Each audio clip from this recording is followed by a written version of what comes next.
The following is a Cartoonerific Studios presentation. Welcome to Cartoon Fun, it's Cartoonerific. Yeah! It's Cartoonerific.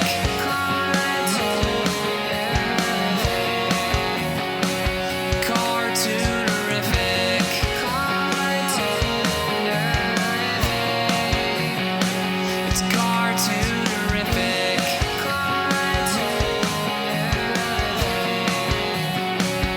With your host, Brian Mitchell. Welcome to the Cartoonerific Podcast, Classic Animated Cartoons. I am Brian Mitchell, and I am your host. You know, I don't say a whole lot of commentary or criticism about the way studios do business. But I do have to say that Warner Brothers Discovery's handling of animation properties and animation channels, Boomerang and Cartoon Network, have been very poor, to say the least. What I don't understand is, what are they so timid about? Warner Brothers cartoons have been around for a long, long time, and likely after the current management of Warner Brothers Discovery is gone, they'll still be there and they'll still be popular. They've been popular for over 90 plus years, and they've earned Warner Brothers millions of dollars over decades.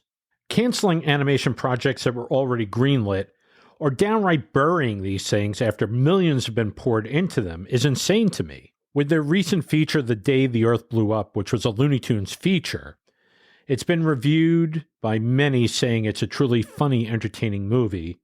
Warner's had absolutely zero faith in it and handed it to another distributor. Now, can anybody tell me, what the heck are they afraid of? Movie studios are in the risk business. Not every movie makes money. But if you bankrolled it and it's getting great buzz from people who've seen it, why are you abandoning it? Warner Brothers has a long, long history of shutting down their studio or shutting down projects, and then only to realize later, oh, these things actually make money. Iron Giant, one of the best animated features in years, directed by Brad Bird, was given no promotion and was left to die on its initial release. Recently, Warner Brothers Discovery basically gave, lease, their entire library of animation over to MeTV Toons, which is a great thing for MeTV Toons, because they realize the real value of animation. They have the right people there that appreciate it. And that's a great thing for them. But something that the new heads of Warner Brothers Discovery don't realize is that value. And they're too thick and blockheaded to comprehend. Apparently they feel they're doing the right thing here. But hey, I guess that hasn't really worked out well for them since the market value of the company has dropped like a rock. So who's really minding the store here? It sounds like some really horrible decisions being made, which begs another question. Maybe it's time to fire the store manager. Anyway, I'll get off my soapbox. We have part 2 of our interview with Barry Caldwell coming up next on the Cartoonerific Podcast. Don't go away. You're listening to the Cartoonerific Podcast, Classic Animated Cartoons, with your host animator, Brian Mitchell. And now it's time for our special Cartoonerific guest. And now here's part 2 of our interview with storyboard artist, director Barry Caldwell. Please enjoy. So where were we? We were on... we were at Warner Brothers. Warner Brothers, I was working on Tiny Toons. Yeah. I was there for the next 10 years, which meant Animaniacs, Pinky and the Brain. Right. And my last job working for Warner Brothers wasn't even officially Warner Brothers. It was something I had been trying to avoid, which was Scooby-Doo. Yeah. I worked on one of the Scooby-Doo movies. And yeah. Which one was this? I think it was the first one with the Blue Falcon and Dynamite. Oh. I thought Dynamite was dead, but I guess they had to resurrect him. They don't die. We need to make him in CG now. Oh, man. So it was a CG movie? I never saw it. I'm sorry. No, when I did this, this was 99. Right. So it was still too deep, but I saw something within the last 2 years that was dynamite in CG. So I want to go back to Tiny Toons when you worked on that. That was you were working as a storyboard artist on that. yeah. And then you ended up being your own guy doing storyboards and directing, right? That's how that, but that was on Animaniacs maybe when that happened? Or was it on Tiny Toons? Yeah, pretty much Animaniacs. Yeah. Although there was one Babs Bunny cartoon that I made the story for, and I think I got director credit on that. Oh, cool. Also.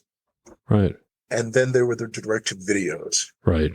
Which I was a director on also as well as doing storyboards. So yeah. Some of those were pretty fun. Yeah. When you went to Warner Brothers, when you actually started working there, were you like, it was kind of a different environment, I would think, from all the other places you worked before that, right? I mean, yeah. Can you tell us a little bit about that? Because I was there and I could say something, but I'm not interviewing myself. I'm interviewing you. Well, we were actually pretty lucky that we had Tom Ruger and mostly Jean McCurdy. Yeah. Now that I found out some things, mm-hmm. because she protected us from a lot of nonsense coming up from the higher ups at the studio. Yeah. Which we didn't know about right. at the time, fortunately for us, because she did her job well. Yeah. And, she believed in actually making a better product than what everybody else had been doing at the time, particularly with these characters. So mm-hmm. that made it good. That made it a fun place too. I really liked Jean McCurdy. I thought, I thought she was, she kind of like, she would come in and she might say something once in a while, but basically it was all complimentary. Yeah. Yeah. Except for one thing. Which was? She hated the Gophers. Oh. The polite Gophers. She hated them. Oh. You do not put them in this show. Don't do it. Yeah. It's like, okay, Gene. We never got the Gophers. There were a few things she didn't like. She didn't like the Three Bears, the Chuck Jones Three Bears, the Mama, the Papa. I hadn't heard about that. She didn't like that. And she did not like The Incredible Mr. Limpet, which was a Warner Brothers property. And I tried to pitch it as a show. And she just couldn't get past the fact that Don Knotts did the voice. And that was, that was not a good thing to her. So. But did you think they were going to get him to do it again? The character was kind of designed after Don Knotts. Yeah. And so it, I think it was just kind of a thing that she was like, well, if we do it, it's probably going to be somebody who sounds like Don Knotts, and she just didn't care for Don Knotts. And that was the end of it. And sometimes that's the way things go, Yeah. We don't like clowns. You can't do a show about clowns, so can't do it. Even if it's the funniest show that they've ever done, they would just, you can have somebody just knock it out. Just, no, I don't like that. Yeah. I don't like that. You can't do it. And so, well, that was the end of Mr. Limpet until the live action guys got their hands on it. That's right. I think it was supposed to be Jim Carrey, right? I think Jim Carrey was Jim Carrey. They paid him $20 million. Wow.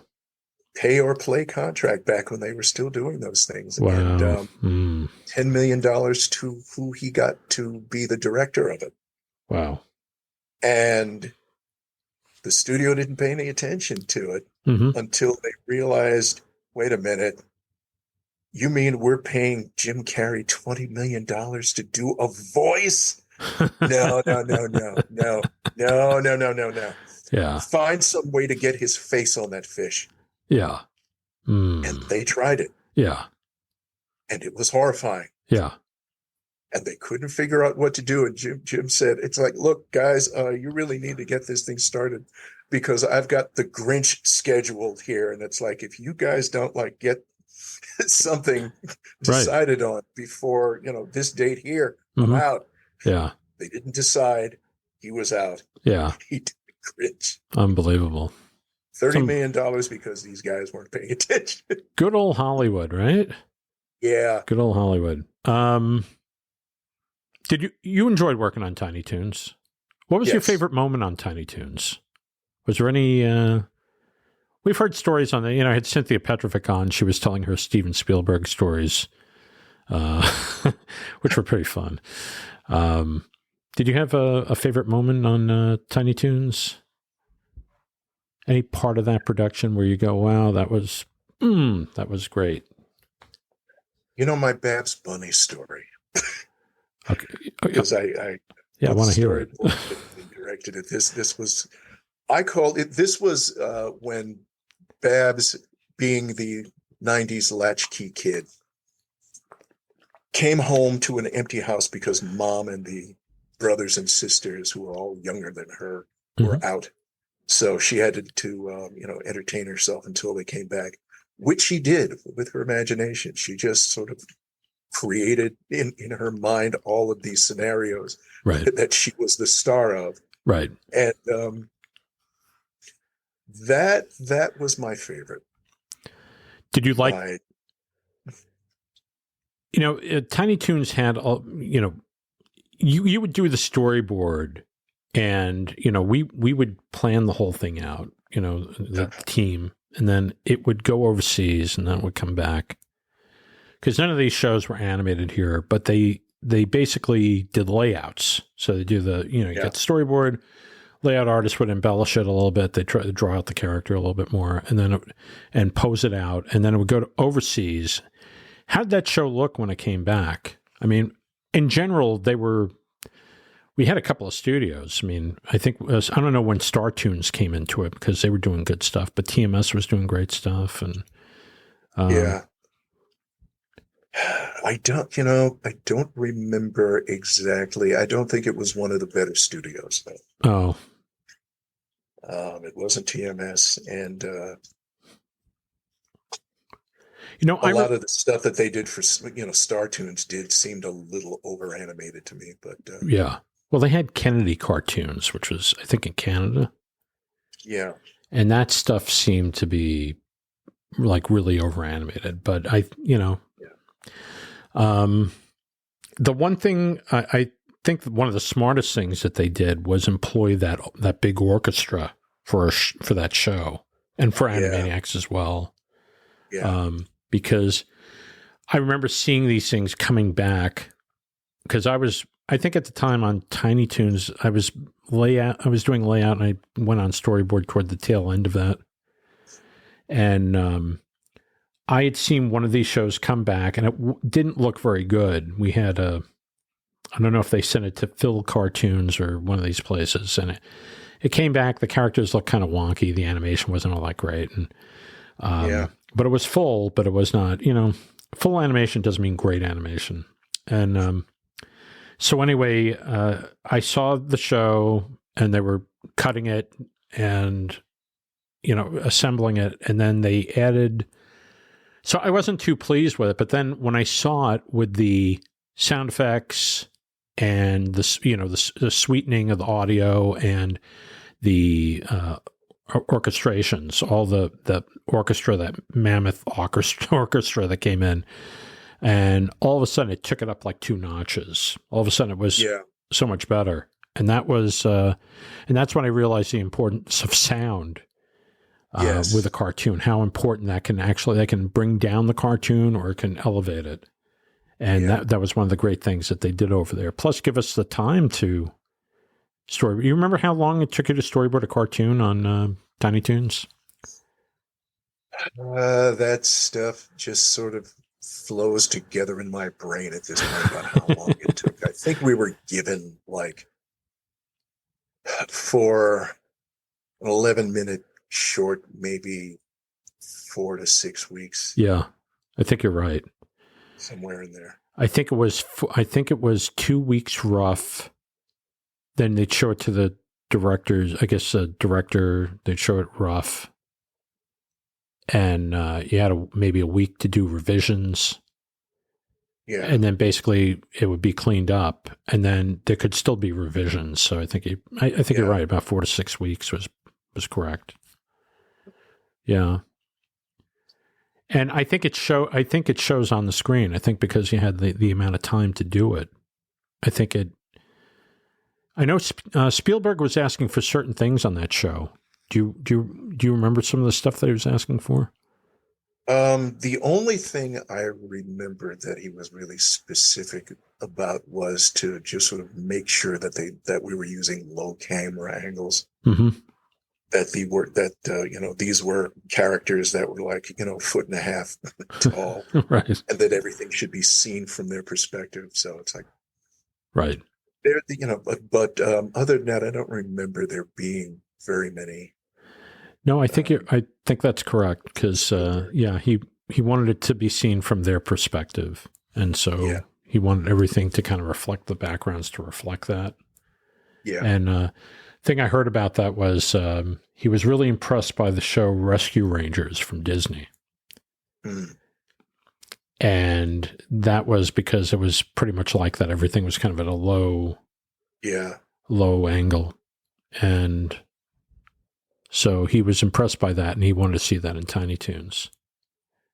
Did you agree with that, or? Yeah, it was understandable. I mean, it's not like we dealt with characters that were much taller than they were. Right. And the world that they were, engaging with was our world. So, if they were out of the forest or wherever they were, it's like they were engaging with our world. So it made sense to do that. Right. You said you worked on the direct-to-video, so was that the summer, how I spent my summer vacation? I spent my summer vacation and The Wishing Star. Oh, okay. And I remember us doing the spring break special, but I think that was in between when we were working on Animaniacs. And I think everybody got like 2 pages of that to do or something like that. Here's a page, because they were splitting it up against with all the storyboard artists to do like a page of script. That was interesting. I know when we finished up Tiny Toons, there was some downtime, and I thought that was really weird because we were basically sitting in limbo for I don't know. I don't remember how long it was. Was it 9 months to a year? Do you remember this? I don't remember how long it was. Right. But they were desperate enough that I think that they were asking us for development ideas. Yeah. So it's like, oh yeah, you really don't know what to do with us if you're asking us for ideas. So we did that. We did that. I remember this meeting where we were told it's like, no, we want absolutely nothing with the Looney Tunes characters. Right. Nothing at all. So all of you go out and think of something that doesn't have any Looney Tunes characters. And out of that group, the only show that got accepted was the Sylvester and Tweety Mysteries. Looney Tunes. There you go. Exactly. Yeah. Wow. We want something else. We don't want this from you guys. We don't want to do anything with these characters. We want to do something else. And it's like, that's what got to. Did you work on any? Put into production. Did you work on any of those? No, I don't remember what I was doing at the time. It was probably Animaniacs, or maybe. God, unfortunately, the actual timeline for this stuff is like become a huge ball of used Play-Doh in my head. That's all right. That's all right. I barely remember when I did what. I can fill in the Play-Doh if you need it. Okay.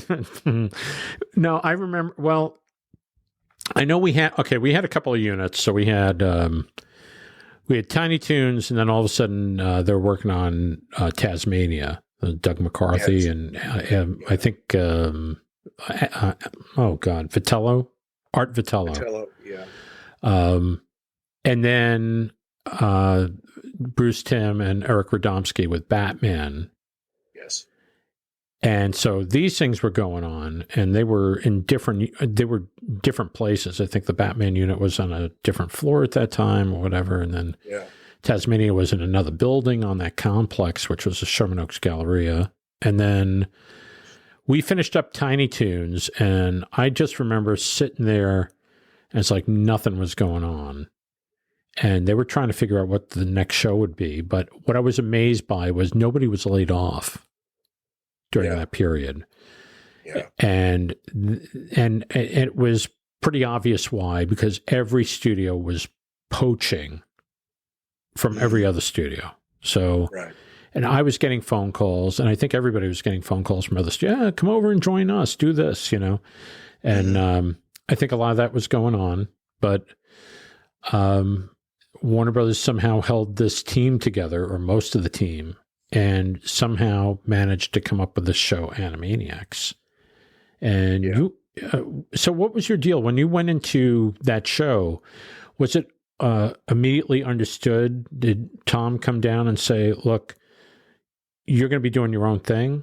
Is that how that worked? Because I kind of remember it that way. Like you had your own office and you were storyboarding, but you were also pretty much heading up your own cartoons as part of that. Yeah. I think mostly that because it wasn't a formal, this will be your role now. I think it was just sort of Tom leaving me alone. Yeah. And what I was doing was working out for him. So he just let it keep going. Well, that's great, because that's not many people in that studio had that trust, Yes. I don't think anybody. I don't think anybody. I was very fortunate that he had that for me. Yeah. That's cool. So what did you work on Animaniacs when did they give you like a particular group of characters to work with, or were you working with all of them? I ended up doing a lot of Mindy and Buttons. Wow. Because apparently they did you enjoy doing that? They liked what I was doing with them. It's like, I was doing Mindy and Buttons and Pinky and the Brain. Oh, cool. And my favorites was still Pinky and the Brain. Yeah. Incredible. Well, they're a comedy team. Yeah. They're a traditional comedy team. Particularly a specific comedy team. It's like they also made me laugh because of the character designs. Yeah. Well, Eddie because it was Tom and Eddie. Tom and Eddie. So Tom Minton, who was Brain, and Eddie Fitzgerald, with Orson Welles' voice, done by Maurice LaMarche, and then you had. And the thing that I remember is with Pinky and the Brain, they actually brought them into the recording studio. They brought Tom Minton and Eddie Fitzgerald into a recording studio to have them voice their characters. And I don't think it worked out too well. No. And so they had to kind of fill in. So we need some professionals here. Yeah. When you won your Emmy for Animaniacs, and it was for Animaniacs, right? Yes. Okay. Yes. Were you surprised? Did they come in? Did they break into your office and go, "Hey, you got a nomination," or did you just get something in the mail? Yeah, we got. They broke into our offices and said we had a nomination. It's like the storyboard crew got nominations that year, which means get yourself a tuxedo and come down to the Hilton. Come down to the ceremony. Yeah. And it was amazing because we didn't really expect to get trophies. Right. Because we usually hadn't before, even when we won. It's like we just got certificates before. Right. And this time we all got trophies. And it's like, and I think what happened is, I don't know if they continued that practice or not, because there were like 20 of them. Right. 15 or 20 of them they had to give out, for right. For the winning Animaniacs people. It's like, no. Yeah. We can't keep doing this. Yeah. No. That's crazy though. But I don't know when, if they discontinued or when they did. It's like, I hadn't heard about what's that? More story artists getting trophies. Were you going to the awards in California? It was in... Yes. Okay. We did go to the awards in New York one season, but I think Klasky Chupo won that year. Right. I know they went to New York one year and there was a big fiasco because they submitted an episode, apparently. Mm-hmm.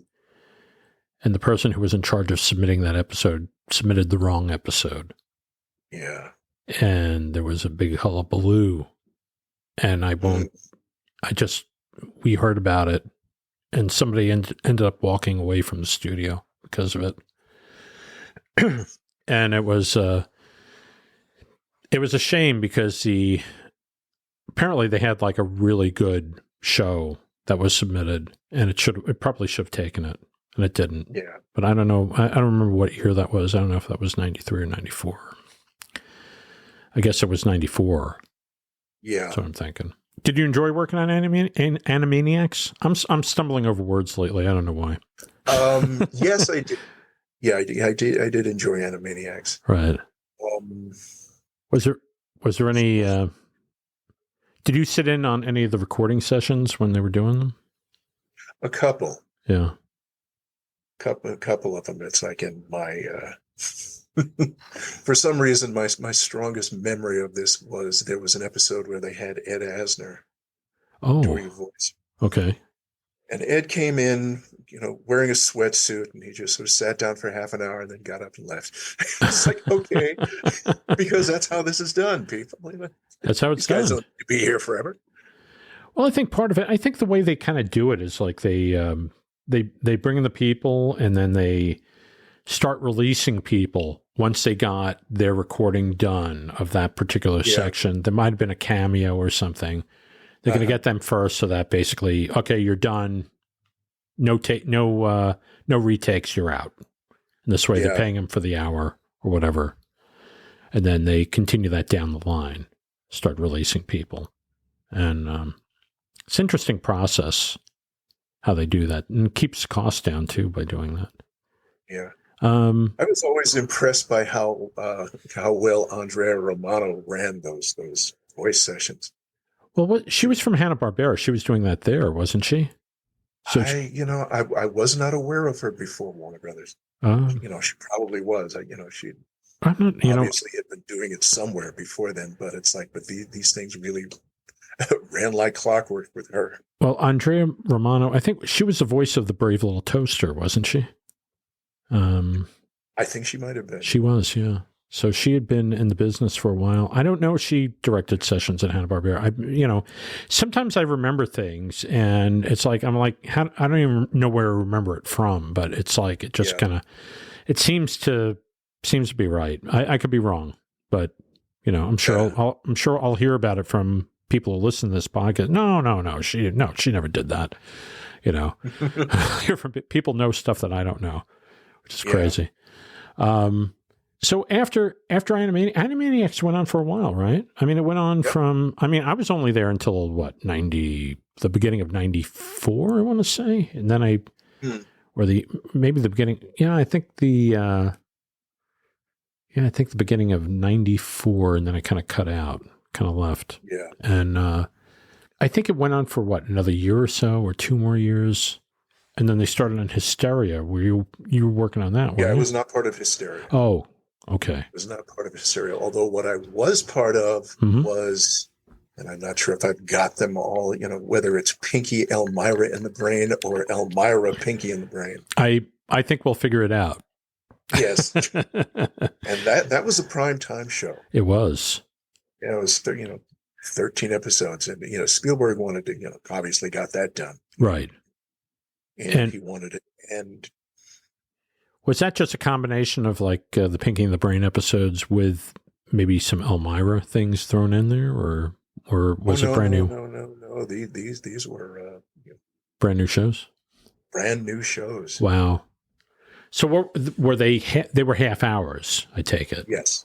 So it's done like a sitcom. Right? Yes. Were they fun? They were fun. I didn't get to do too many of them. It's like, in the one I remember the most was one that had Snowball, the genius hamster, and Brain's rival, voiced by Roddy McDowall. Oh no!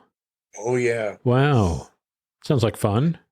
Yeah, it was. And what I remember the most about that episode, because we were allowed to do this because this was a primetime show, right, was that Brain and Snowball had a fist fight.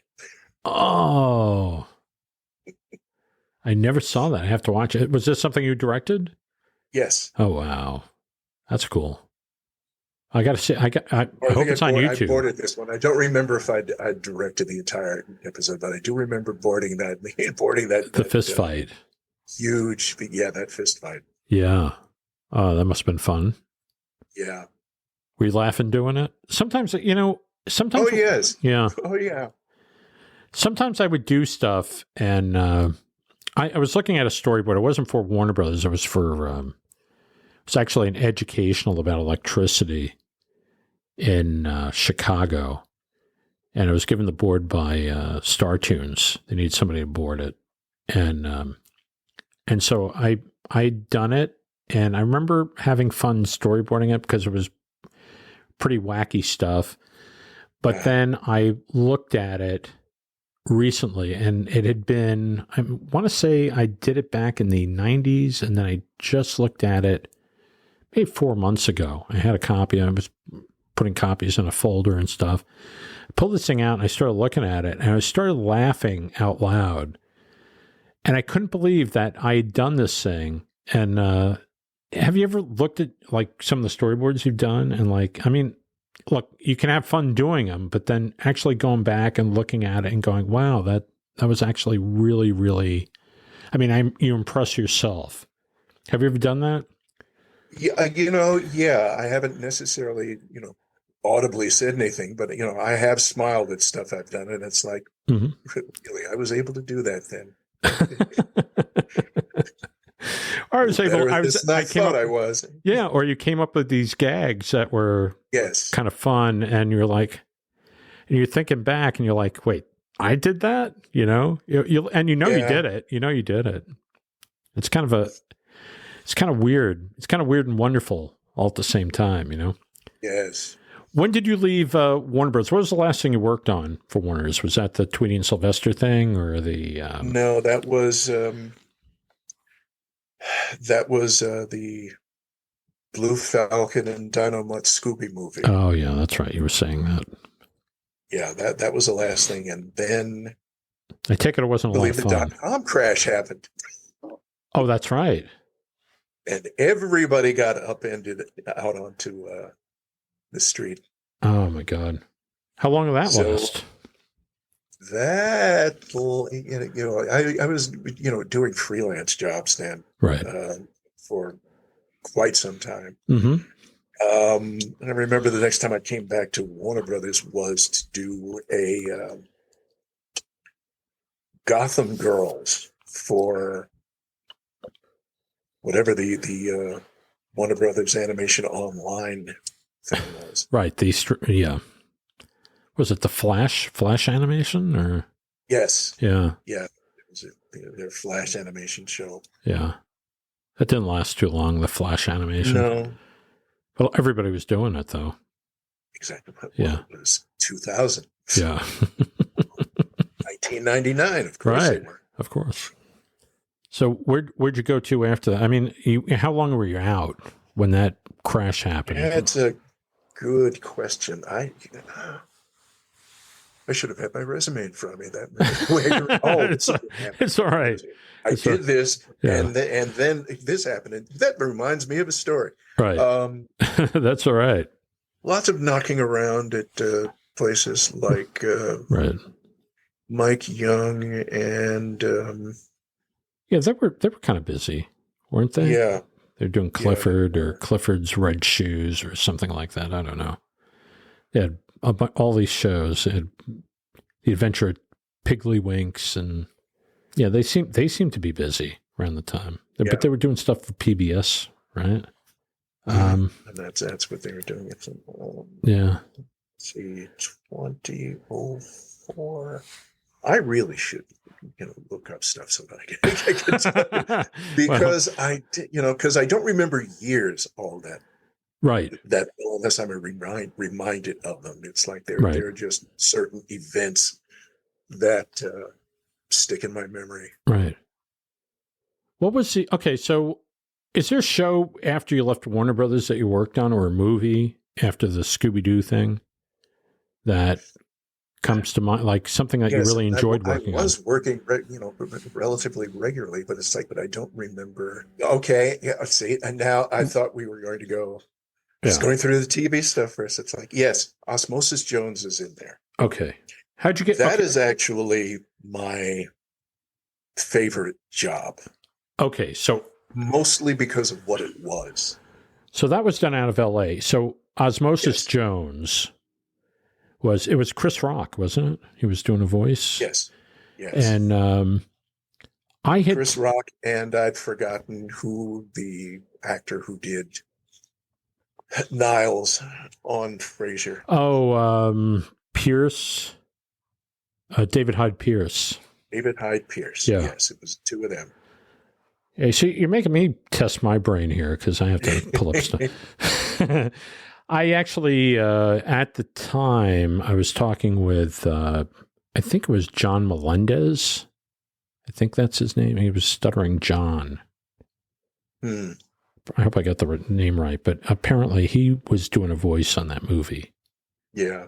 Because I talked with him. It was about another project I was working on. And and somebody said, "Oh, you should talk to this guy." It's like, why? And I said, "No, he's a good guy, and he might be good for a voice for your thing." And so somebody gave me his number, and I called him up, and he left a message, and he called me back, and we chatted for about a half hour. And so I know he was on that movie, and I don't know if he had a bit part or I unfortunately never saw the movie. What did you do on Osmosis Jones? Were you storyboarding or? Yes. Okay. Yes, I did. But before we leave the voices, there are two people who were also part of the voice track. Mm-hmm. Ron Howard was a political candidate in Osmosis Jones. In Osmosis Jones. Wow. Okay. And the political candidate he was running against was voiced by William Shatner. Oh, wow. There you go. And you should probably look up the movie to see some parallels between Donald Trump during the COVID crisis. Right. And William Shatner's character in Osmosis Jones. Oh, wow. I will take a look at that. He was a mayor running for re-election. Shatner did a show called Boston Legal, I think in the 2000s, which I thought it was a great show. Yeah. And he basically plays this ultra-conservative lawyer. Right. And there's a lot of stuff in there that's pretty interesting. Yeah. But, so Osmosis Jones, when you saw it in the theater, when you saw your storyboards playing out as animation, was it satisfying? Did you feel like, wow, yes, it was. So yes, it was. There were sequences that I'd worked on that didn't make it in. Right. That I thought would have really helped, but I know why stuff has to be amputated or changed. Right. The only amazing thing about the movie was the live action. Oh, really? Were you storyboarding live action along with animation? No, we were not. Okay. Well, actually, there was some. There were like little transition pieces throughout the movie between the live action and the animation. But what happened was what we saw in the theater, we were just as surprised by everybody else. Yeah. As to what that was, because what we were working from was all of these cells are in the body of a middle-aged man and his wife. And what we got in the theaters was Bill Murray, his daughter, and his best buddy. Oh. Okay. And they called in the Farrelly brothers to do the live action on it, and they just completely rewrote everything and just did what they felt like doing. Just got to the animation, and that was that. Right. And I take a special pride in the fact that civilians who've seen the movie said it's like, oh, I really love the animation and live action. Yeah. Good done without that. Yeah. Yeah, that's true. Yeah. I don't know. I think they're very capable. I've seen the Farrellys do good stuff. But there were a couple of misfires that they did. And it's too bad. It's too bad. Something like that with an animated film, and anything with animation, everything has to kind of be regimented, because it all has to kind of flow together. And it's like they said, forget about it. We'll just do what we want. And it's unfortunate, but sometimes it happens, They were taken on a tour of the studio. They were shown around to our rooms, and it's like, we've got animators in here. These are layout people, and these are storyboard artists. And it's like, yeah, okay. Jeez. Whatever. Yeah. Got nothing to do with what we're going to do, so whatever. Wow. When was Osmosis Jones done? That was like the early 2000s, right? That was 99. Okay. That was 99. Right. I left the TV animation.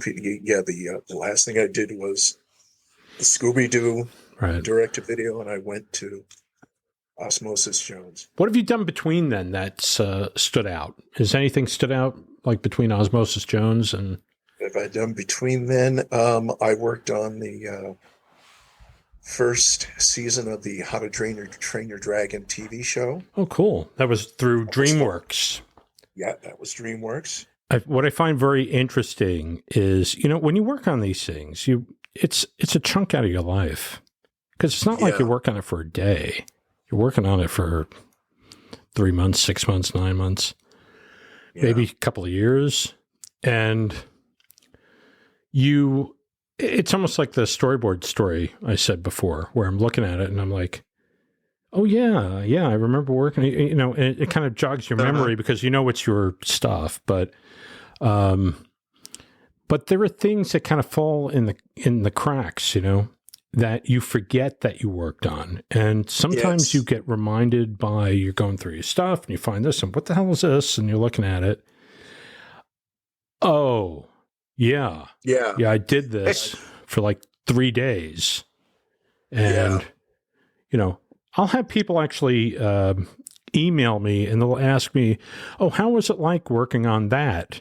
And it's like, I worked on that? Yeah. It happens because it wasn't that memorable. And I think the other part of recall, because you were working freelance a lot, I think when you're working at a place, you're working in the environment, and that stays with you. The people, all that stuff stays with you. It's not so much the storyboards, what you worked on, right? It's the people and, what it was like working with them. Right. And that triggers other things, because sometimes, I was working on this when, we did this. And or when we went out and we had that big birthday lunch for somebody. And then, I remember I was working on that show, and it kind of, one thing triggers the other. So, so you worked on How to Train Your Dragon. That was the show that was based off the movie. Yes. Was that show ended up getting like 3 seasons, but I worked on the first one. Okay. And but before then, was when I was working on the Alvin and the Chipmunks, the second live action Alvin and the Chipmunks movie. So were you storyboarding the live action on that, or? Yes. Wow. Yes, it was. Well, okay. It was only storyboarding the live action that had to match up with the animation. Right. Okay. I think that's all we were doing. Right. The live action on itself, either they had the usual live action graphics. They normally have a storyboard artist on set, don't they? For live action, but see, for this, the animation director was Chris Bailey. Oh, okay. And he specifically wanted cartoonists to do this, right? Okay. For him. So he got us for that. Mm-hmm. And he did the same thing when we worked on Hop. Oh, okay. I worked on that too. Right. That was a cute picture. Yeah. Yeah. Could have been cuter. We tried to make it cuter. Right. It's interesting. Yeah. Do you have any questions or comments about the podcast? Please email Brian at cartoonerific.com. Your email may be featured in one of our future shows. Well, that was a neat interview with Barry. That's part 2. Next week is going to be part 3, and that will be the final part of our podcast with Barry Caldwell. So please come back for that. Anyway, the clock on the wall says it's time to go, and just a few things. If you haven't already subscribed to the podcast, please do so. Go to your favorite service, hit the subscribe button. You'll always be notified every time a brand new Cartoonerific podcast is uploaded for your listening pleasure. Please tell a friend or send them a link to the podcast and say, hey, I just listened to this. This is pretty good. And, just send it to them. If you have them on Facebook, we have a page on Facebook. It is the Cartoonerific Classic Animated Cartoon podcast page. And you can join that. And you can also share things to your friends on there. So please do that. Anyway, next week, more Barry Caldwell. And I just want you all to have a great day. I want you to have an excellent week. And we'll see you all again next time on the Cartoonerific podcast. Take care, everybody. This has been a Cartoonerific Studios presentation. The Cartoonerific podcast is copyright 2024 by Cartoonerific Studios Incorporated. All rights reserved.